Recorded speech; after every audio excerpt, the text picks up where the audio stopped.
Oh, turn off your cell phones too. That's something that I had to add recently to my spiel.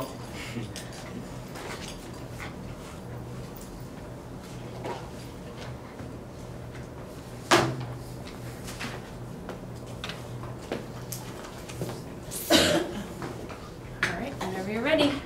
All right. Hello, everyone. Welcome, and thank you for attending my senior project on the growth of ISIS. For those of you who don't know me, I'm Devin Whitmore. Before we really jump into it, I'd like to introduce my panel. First, we have my senior project advisor, Ms. Hunter. We have Ms. Riley, Ms. Barker, and Mallory Finstra. Thank you all for dedicating some of your day to me. Appreciate that very greatly. And before we really jump into the material, I first want to introduce the expert I interviewed.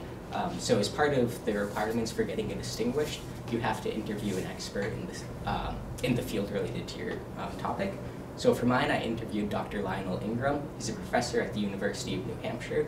He graduated from West Point Academy and Harvard University. At Harvard, he got a PhD, and he served honorably as a colonel in the United States Armed Forces. So the overarching question I had when I set out to do this project was, I wanted to understand what factors have contributed to the growth of ISIS, and I wanted to understand how we could change US foreign policy to better combat terrorism. So I knew a little bit about the topic going into it. You know, I knew we invaded Iraq in 2003. I knew Syria was undergoing a very violent civil war. I knew that ISIS was a very powerful force in the region. I knew we were spending a lot of time and energy bombing them. I didn't really quite understand how they were able to grow, though. And that was really what I wanted to understand, is how they were able to come about. And hopefully from that understanding, I could come up with a policy idea as to how we could combat them. So a general overview of what I'll cover in this presentation is just a quick map of the region to kind of understand where everybody is, where all of the major forces are. Then we'll talk about a brief history of the Islamic State, talk about their religious beliefs and how their ideology has helped them grow. Talk about the split between ISIS and Al-Qaeda, which were at one point cooperating and working together. And then we'll talk about foreign influence as well, so including Saudi Arabia and their religious influences, but also the United States and our invasion and how that has helped ISIS, and also the Syrian civil war and what that has meant for their growth. Then we'll talk about the financing of ISIS, how it is that they're able to run so effectively, and we'll wrap it all up with the foreign policy changes. What can we do to help prevent terrorism? So to begin with, we have a map courtesy of the British Broadcasting Centre, and from this map we can kind of see, as of August 1st of this year, where all of the major forces are. So this big green area over here is controlled by the Iraqi government. As you can see, Baghdad, the capital of Iraq, is firmly in their control. But to the north and to the west, all of the red is ISIS-controlled area. So the second biggest city in Iraq, Mosul, has fallen to ISIS, and they've kind of spread their territory out all the way to Syria. And as you can kind of tell from the map, they're not very heavily concentrated in one area. They're very, very weakly spread out. And then also, when we look over in Syria, we see that in the blue up there is the Syrian government. They have a very strong control of Damascus, which is the capital of Syria. And then also, you look at the purple, which is the Syrian rebels, which is a variety of forces, not just one. But they are moving in and have quite a powerful force. As you can see, Aleppo, right up over here, is very weak and very area of heavy conflict. So that kind of gives you a general picture of what are the major forces at play and where they kind of stand as of recently. So then we're going to talk about the history of ISIS. So all of this I get from think tank, which is the Center for Strategic and International Studies, kind of a mouthful. But it created an article that explained how ISIS was able to grow. And basically it began as a small insurgent group in Iraq, began as a training facility in the late 1990s by Abu Musab al-Zarqawi. And he quickly became one of the biggest traffickers of arms and militants into Iraq, and that made him very valuable. Al-Qaeda took note of this, and they decided that it would be very valuable to have that Iraqi connection. So in 2003, Osama bin Laden met with Zarqawi, And by 2004, Zarqawi had pledged allegiance to Al-Qaeda. But they weren't that close. Al-Qaeda in Iraq, which was the name of Zarqawi's group, was very distant from Al-Qaeda, and they didn't really follow orders well. So when Zarqawi was killed in the 2006 drone strike, it didn't really mean much for Al-Qaeda, but it did signify a big change in ISIS, because he was eventually replaced by Abu Bakr al-Baghdadi, who is the current leader of ISIS and is the one who is responsible for making it the state that it is today. And then the name changed again from AQI, Al-Qaeda in Iraq, to the Islamic State in Iraq. Then comes the Syrian civil war. ISIS sends a force into Syria. It becomes ISIS now, Islamic State in Iraq and Syria, and they quickly gained a strong foothold there. Prompting the violence that ISIS carried out prompted Al-Qaeda to sever all ties with them in early 2014, and then by the summer of 2014, the Islamic State was capturing large amounts of land territory in Iraq and Syria, and to a lesser extent, a little bit in Libya. So ISIS is at its core a religious organization, and so to understand that, we have to understand what it is that they believe. So the World Affairs Journal writes about the beliefs of ISIS and how that has played a role in what they do. So they talk about how ISIS is a Wahhabist organization. It believes in a strict form of Sunni Islam called Wahhabism, and that's a belief that's widely promoted by Saudi Arabia, and to a lesser extent the United States in the 1980s to combat the Soviets. And what it really calls for is a return to the first Muslims, or the Salafs. They believe that any false idols, anything that differs even slightly from the Quran, should be met with death and severe punishment. And the leader of ISIS, Abu Bakr al-Baghdadi, believes that to an extreme degree. He has a PhD in Quranic philosophy. So he's very devout in his faith and makes sure that all of these laws and customs are carried out. And particularly, the most important one in terms of ISIS's growth is the caliphate. Ms. Julie Gagnon, could you please call 3101? Please call 3101.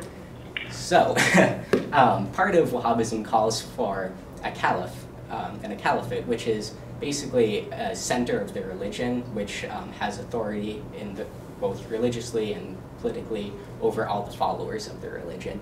And so that's what they're really trying to establish with their state.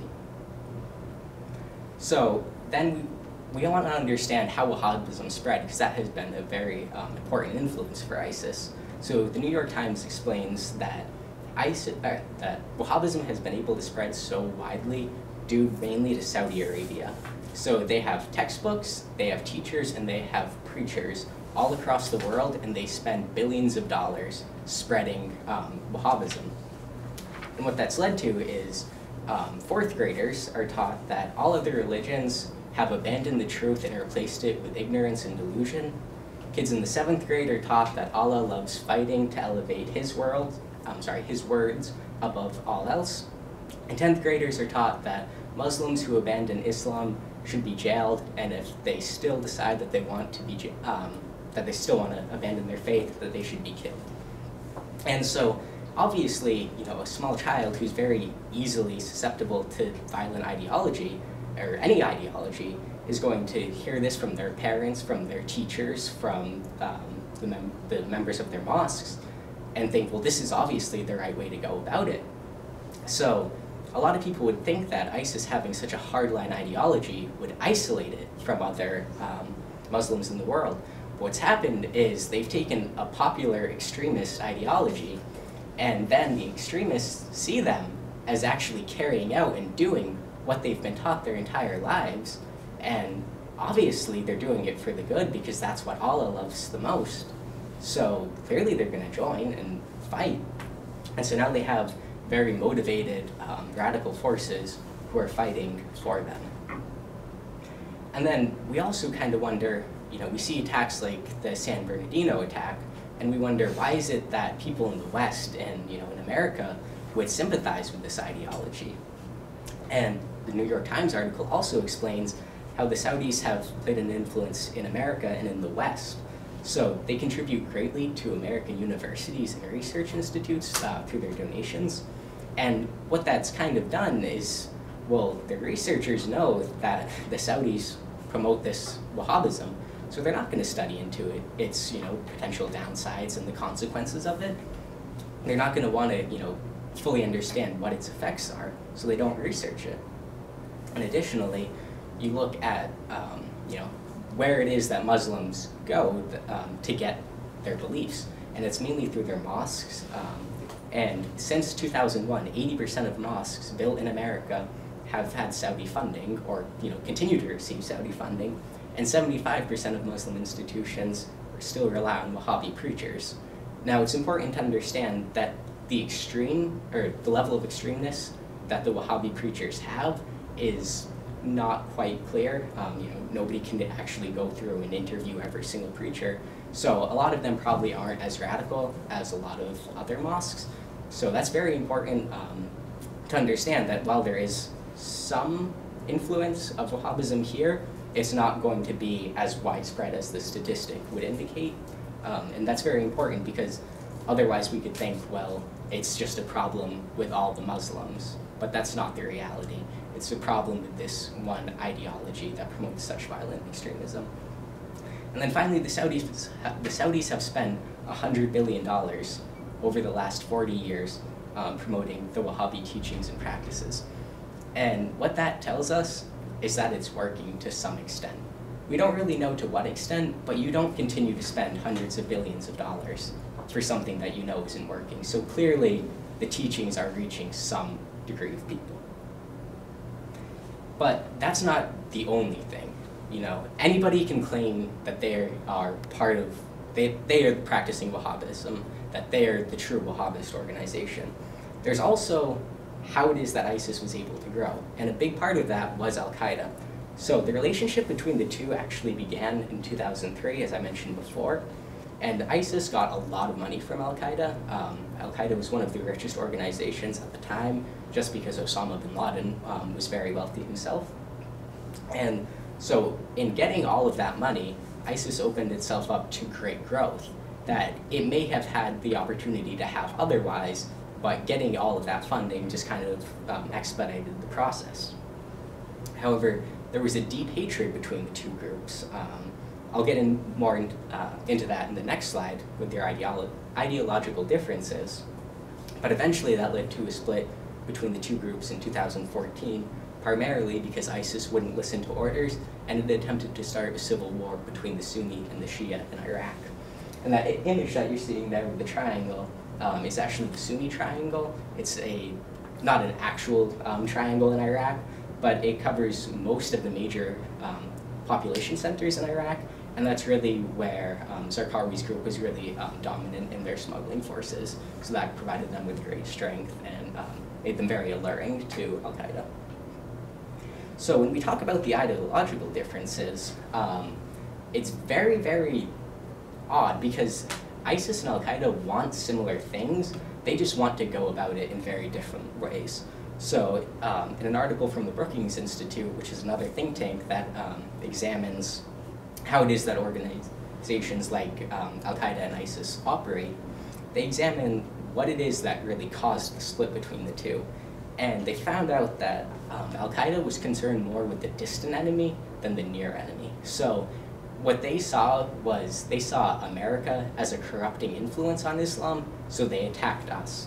ISIS, on the other hand, sees all Muslims who aren't Sunni extremists to be corrupting Islam.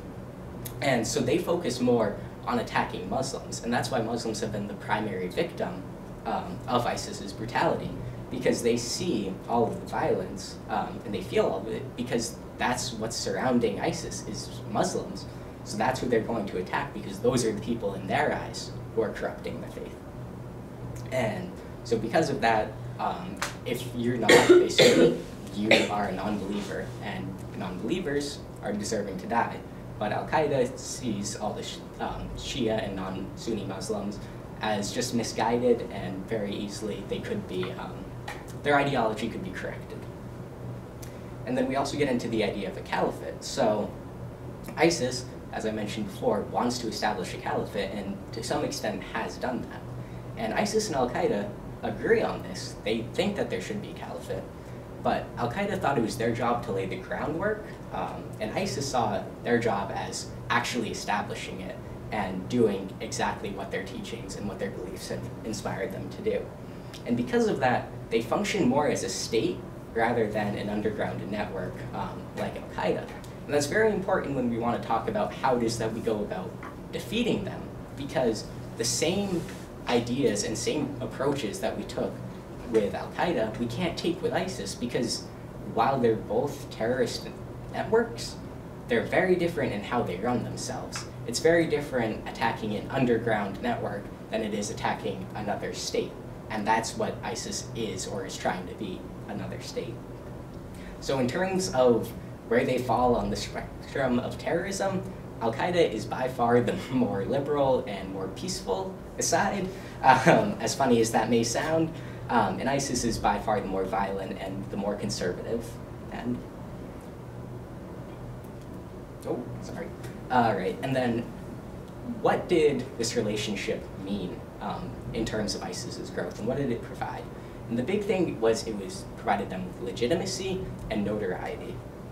So after Abu Musab al-Zarqawi pledged allegiance to to Al-Qaeda, he became very well known among global intelligence networks like the CIA, and he actually became a focus of their attacks, which ultimately led to his death in the 2006 drone strike. So what that did is it made them known to other militants that they were a serious force, that they should be taken seriously, and that the militants should join them, because they are so important that the United States is hunting after their leader, and eventually did kill him. But then it was also the money. You know, just giving them access to millions of dollars when they're young and starting out was really what propelled them forward. While they probably would have been able to be where they are right now at some point in the future, it was definitely that push from Al-Qaeda in funding that really got them to where they are so quickly. But it's not just Al-Qaeda that influenced them, it's also a lot of other foreign nations. So we have Saudi Arabia, which we already covered. You know, they promoted a religion that promotes extremism and radicalization of its followers and violence. But there's also the United States. When we invaded Iraq in 2003, we created a lot of regional instability that allowed ISIS to gain not only territory, but troops, money, and weapons, all of which are incredibly important for waging a war. And then there's also Syria, which when it underwent its civil war in 2011, it created more instability that ISIS could feed off of. So, a little bit of history about the Iraq War. We invaded in 2003 following the 9/11 attacks, and the goal was really to remove Saddam Hussein from power. He was a dictator in Iraq, and he oppressed the Shia majority of the nation, even though he himself was Sunni. And so we did that. We did remove him quite quickly. And the idea was that after he was removed from power, we could then have democratic elections. But before we got to that point, we had to think, well, we could remove Saddam, but a lot of his friends would still be in power in roles of like the military, for instance, so we should disband the military. So we did that. And that was very, very disastrous, as we will get to. So in 2005, Iraq had its first democratic election. And as I mentioned, Iraq is a Shia majority nation. So what happened is all of the Shia went out and voted for a Shia president or Shia ruler, and they got that because it's a democracy. Whoever gets the most votes should win. And so what happens then is now the Shia are in power, and they have just experienced oppression at the hands of the Sunni, and all they did was just reverse the oppression and went, so now it's the Shia oppressing the Sunni, which helps alienate a lot of Muslims that would soon join ISIS. And then by 2008, we were trying to rebuild the government, which had been mostly disbanded. So now when we get to the consequences, so we disbanded the military. That means 250,000 well-trained, well-equipped troops are now looking for work, and they don't really have any skills other than taking orders and fighting. And so that leads to a big problem because when ISIS is able to pay them, well, who are they going to work for? They can't join the newly formed military out of fear that they have sympathies to Saddam Hussein. So now all of these people are joining ISIS. And then additionally, there's 60% Iraqi unemployment in the area. So not only are former members of the military very desperate, people all over the country are incredibly desperate. And that has led to people who are indifferent to whether or not the government succeeds or fails. They don't see the government as theirs because it kind of isn't. We made it theirs. So they don't really care if ISIS takes their land because they're so desperate for any sort of change that it doesn't really matter. And then the newly established military had to be retrained, but they didn't have any experience. So that was one thing that they were majorly lacking. And because they didn't have any experience, but we gave them a whole bunch of new weapons to fight with, they lost the fight, but the weapons still stayed. So when they literally got out of their uniforms and ran in the other direction, they left behind tens of billions of dollars of advanced weaponry. And part of that, you can actually go onto the Department of Defense's website and see all the arms sales to foreign nations. And so this is some of the stuff that we potentially sold, but it doesn't tell you if the sale actually went through. So some F-16 fighter jets, not something you really want in a terrorist's hands. M61 Vulcan cannons, which apparently shoot 6,000 rounds per minute. I don't know how that's possible, but I don't make them. And then M299 Hellfire missiles. I don't even know what that does, but I know I don't want ISIS having it. But because Iraq had all of these high-tech weapons, and then the government collapsed again, now they have access to all the sorts of weaponry that we would have sold to Iraq. And then, very similarly, Syria underwent a time of instability during their civil war, and ISIS saw this as an opportunity to grow and expand. So they sent one force in, it was called the Al-Nusra Front, and that failed for them. It was more loyal to Al-Qaeda than it was to ISIS, and so because of that, they stopped listening to ISIS and started listening to Al-Qaeda. So they sent a second force in, and that one did a very, very good job when it was in there. They quickly fought the Al-Nusra Front and won. They are currently fighting Bashar al-Assad, who is the president of Syria, and they are winning. And they are fighting Syrian rebel groups who are fighting against Assad, and they are winning. So they saw another instance of instability, moved in, quickly captured a large amounts of territory, and in doing so, they probably got more soldiers, more weapons, more funding, and now they have a good stronghold. In fact, their capital, you would call it, is in Raqqa, which is in Syria. And then you can just see in that image just how devastating the civil war has been. You know, how desperate the people there must be when their lives went and changed so dramatically. But then there's also running the state. So they were able to take all this land, and while that's impressive, it doesn't mean much if they can't continue to function. So what they did is, it's fascinating. They took all of Saddam's men, this is reported by Reuters News, and they put them in the leading positions of ISIS. And what they did is, they did exactly what Saddam Hussein did when he was in charge. So they have intricate spy rings. And what that means is, nobody in ISIS-controlled territory feels safe to say anything that could be even considered against their leadership. So children as young as 8, 9, 10 years old are paid to inform on other people, you know, their friends, their neighbors, their parents, their friends' parents, aunts, uncles, and you don't suspect it. You don't think somebody would use a kid as a spy, but they do. So nobody feels comfortable speaking out. And part of that is because they use immense, immense violence when they execute people. You know, if you wanted to execute somebody, you could shoot them, and that would be it. But they don't do that. They lock people in cages and burn them, and they push them off of buildings. They crush their head with cement barriers.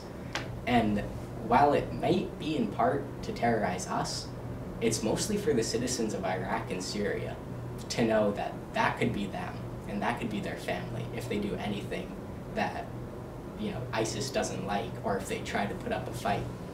And so what that's done is you're not going to want to fight against that. You're going to want to get as far away from that as possible. And if you can't get away from that, you're not going to want to fight it because you know that's not a winning fight. You know, it's not something that you can revolt against your government and win.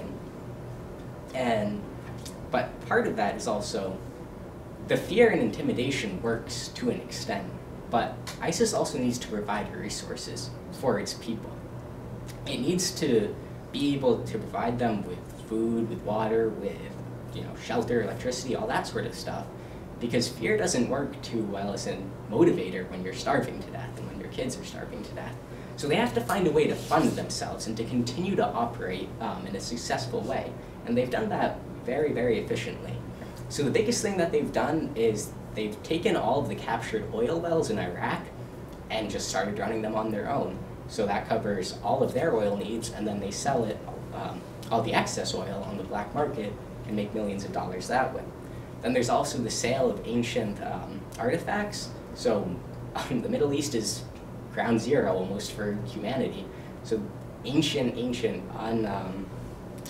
unreplaceable artifacts are being captured by ISIS at cultural sites and then just sold to underground buyers. And, you know, since there's nothing like it in the world, it's invaluable. Then there's also seized assets. As I mentioned before, ISIS took the second largest city in Iraq, Mosul. So think about just how much money there is in, let's say, Los Angeles or some big American city, between all of the banks, all of the stores, jewelry shops, people's private assets, and then you just take all of it. Think about how much money that is, and they've done that for city after city after city. And that's given them billions and billions of dollars in seized assets. And then additionally, they have about 10 million people living under them. And so what they can do is they can impose taxes. And nobody's going to say anything. Nobody's going to try to speak out because they know if they do, they'll be executed in the most gruesome ways imaginable. So through all of these ways, they've been able to create such an intricate network of funding themselves that it's hard for us to just find you know, donors like we did in the old days when we were fighting Al-Qaeda. We could just find their donors and target them, and then they don't have any funding. But ISIS is able to fund itself completely independently of outside influences. And so at its peak, it made about $3 million a day. That number, it's kind of hard to keep track of now just because we're constantly bombing them. So to determine, you know, how much oil they're able to produce a day is, you know, a very hard task to find. So in summary, what factors have contributed to the growth of ISIS? It's their religion that's provided them with so many more than willing participants and soldiers. It's Al-Qaeda, which gave them the opportunity to grow and to expand and to take their network and make it what it is today. It was political and regional instability, which has provided them with land, with guns, with money, and with sympathizers. And it's also the strong leadership. If Abu Musab al-Zarqawi hadn't decided to be so strong in not just becoming another faction of Al-Qaeda, ISIS might not be known today for what it is. And if Abu Bakr al-Baghdadi hadn't been so determined to establish a state, it probably wouldn't have the massive amounts of territory it does today. So then how can we change foreign policy? This was the second part of the question. So now that we know kind of how they started, what can we do to fight them? And really the answer boils down to, I don't know. There is so much nuance to everything that we do in the area that to come up with one straightforward answer is next to impossible.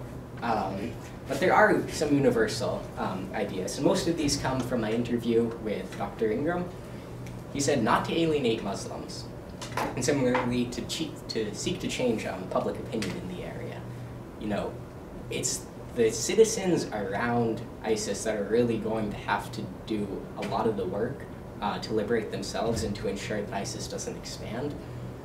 But if they see us as the enemy of ISIS and as their enemy, then they're going to see ISIS as their friend, and they're not going to want to stop them.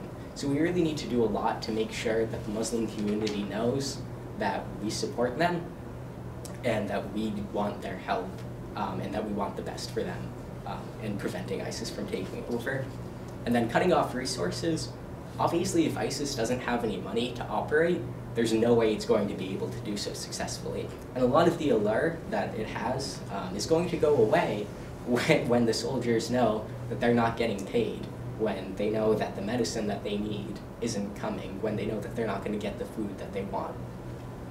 Then also, this was my own personal tidbit, don't elect Donald Trump because he is not going to do any of those three things, but it's a little late for that one. So then there are really two major solutions the way I see it.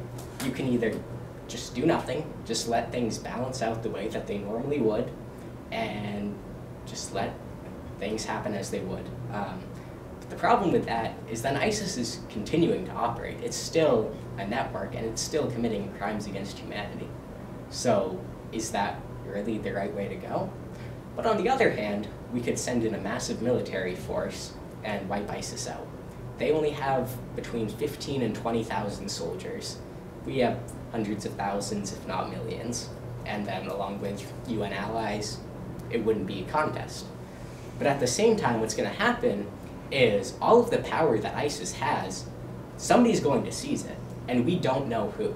We didn't really think that we would get somebody worse than Saddam Hussein in power, but that happened, and that was ISIS. So what comes... Sorry. And what comes out of that, we can't really predict. So that's, a risk that we have to take, but then we also have to, figure out, is it worth all the American lives that will be lost due to this endeavor? Because they're going to have to stay there for decades, ensuring that ISIS is defeated and that there's no instability in the region that could allow another group like ISIS to function. And fortunately, this was right at the end because my computer just died. So I had a goodbye slide with Obama waving, and then my work cited. So. Okay. All right. Is that? Yeah.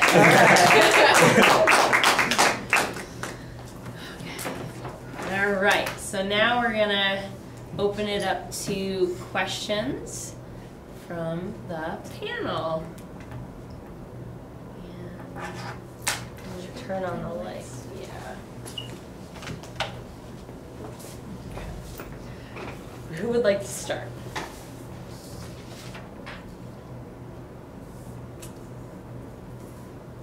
I know you. I have a lot of questions. Go ahead. Can someone else start? All right, I can start with one of the many I have. All right, so you keep referring to ISIS as a state, and I was thinking during your presentation, I hadn't really thought about this as much when I read your paper, which was very interesting, but the terminology of state in and of itself has a lot of connotations, and you explored that when you were talking about how they function as a state. But do you think that, like, in the context of how we talk about ISIS and the influence that the way we talk about ISIS can have on contributing to its notoriety, which you talked about earlier when you were talking about Al-Qaeda, do you think that referring to them as a state legitimizes their ideology to a certain extent at all? And is that a bad thing or a good thing? Well, providing them legitimacy is not a good thing. I think that's pretty clear.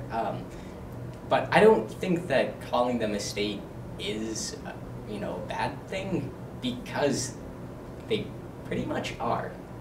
They have citizens, they have an army, they have taxes, they have ways of funding themselves, they have territory which they control. I'm not sure what the exact definition of a state is, but I bet they meet pretty much all of the requirements, if not all.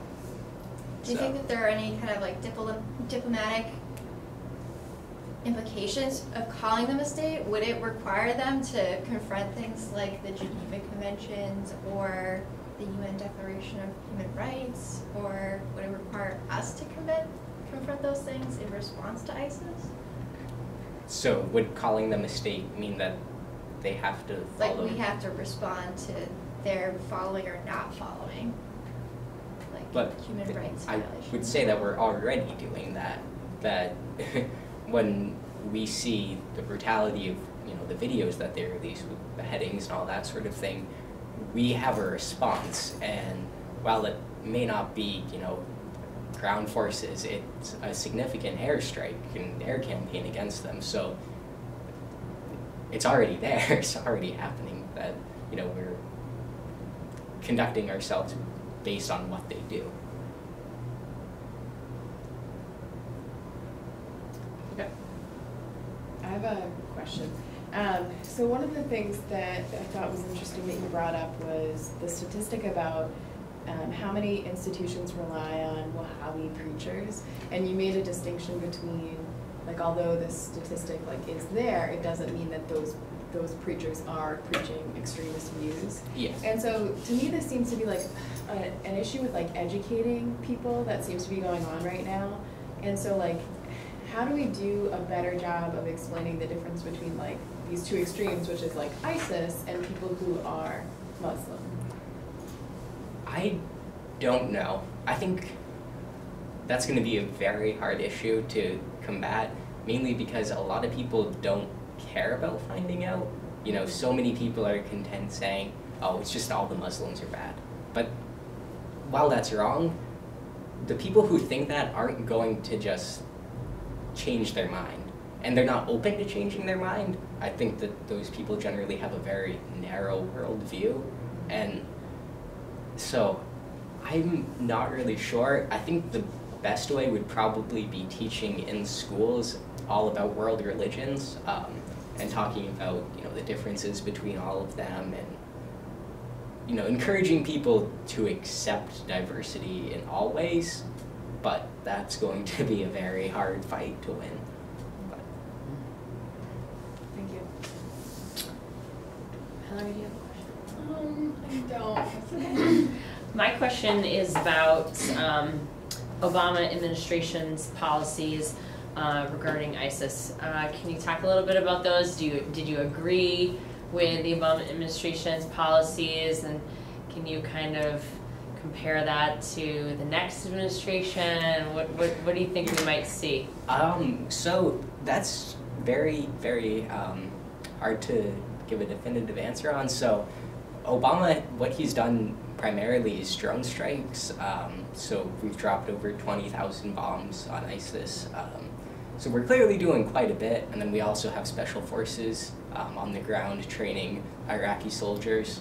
Granted, the numbers of the success rate of that is not overwhelming. I think out of 5,000 trained soldiers, only 5 are on the battlefield 6 months or a year later. I don't know the exact statistic, but not good. So Obama has done quite a bit. He's dropped the bombs, he's helped try to train, but I don't think that's really the best way of going about it. When we do that, what we're doing is we are open to making human mistakes where the bombs land, and we're also giving a half-hearted effort. We're not really fighting as well as we could be. We could send in ground forces, and like I said, they only have 15 to 20,000 troops. So the issue isn't whether we could do it, it's whether we should. And so what Obama's done is he's given this half step of dropping bombs, and what it's done is it didn't really affect ISIS all that much until there was a massive coalition, until France stepped up, and Russia was another big player, especially in Syria. So none of that really did anything until there was a massive amount of support, and all the other nations were doing it too. So I think what all leaders need to do is either say, this issue is not important, or it is vitally important, and we will do everything we can to do what is necessary to stop them. Having this half effort, all it did was made us use 20,000 bombs, and for what we got out of it, I wouldn't say it's that effective. So our president-elect said that he was going to, quote, bomb the hell out of them. Not really sure how he could do it much more, but if he does actually do what he says and goes in and destroys ISIS, I don't think that will be a good thing that will come out of that, because I can assure you from everything I've seen Donald Trump say, he will not have the intelligence to make sure it happens in a smart way that doesn't lead to further disaster and further loss of human life. So I don't think Obama's done it correctly, and I don't think Trump will do it correctly. Thank you. You have one more question? I feel Yeah. like she has a lot more Yeah, questions. Yeah. One more question. I think we all have a lot of questions, but, okay. So it sounds like you were talking about the danger of specifically a Trump administration going in and bombing is that it would leave that power vacuum that you had included in your slideshow. So I did have a question about power vacuums based off of your paper, actually, and kind of increasing based off of your slideshow. And that was, do you think that there are, so you've talked about like hard power solutions about going in with a military force and liberating ISIS. Do you think that there are some like soft power or other ways that we can contribute to Syria, Iraq, and that regional instability and create some sort of stability to fill the power vacuum before a vacuum is really created? So if there's a hard power force that goes in and destroys ISIS, what kind of soft power or like more non-traditional ways are we gonna create stability? Yeah, well, I think we can do that in a couple of ways, and the biggest would be trying to make people in the area like us, which we haven't done a very good job of recently. You know, a lot of drone strikes don't end that well for civilians all too frequently. So I think the biggest thing we can do is try to give aid in whatever ways possible. I know that there are a lot of Syrian cities that are, you know, besieged by both sides of the conflict, and if we dropped care packages in there, with medicine, with food, with the things that they need to continue to operate, I think that would help the civilians realize that we're on their side. And I think that if we could do that and build enough trust within the people, that it would do a great deal of the work for us in making people support us and support, you know, trust that the people that we help get to power are the ones that are best for them. Is there any way we could use things like media or social media so that more than just a government institution could do this? Yes, I would say the biggest would be shutting down ISIS's Twitter accounts. That could probably be a big thing to help prevent them from spreading their ideas on social media, because they are fiercely effective at utilizing social media to, you know, get people to support them. So I think that, and then I also think that, you know, in, what was that, April of 2015, when those like 300 Nigerian schoolgirls were captured by Boko Haram in Nigeria, there was a lot of public reaction online, and that put a lot of spotlight on the issue. So I think if we did something like that, that might help contribute to, you know, getting us further to a solution. Okay, do you feel like you can live without asking the rest of your questions? Yeah. Right. Some other time episode. I'm gonna go for coffee and talk about ISIS. All right. So I think at this time what we'll do is we'll have Devin and his audience members leave the room, and then we will deliberate as a panel. I realized you're good. I realized as I was writing stuff down that there was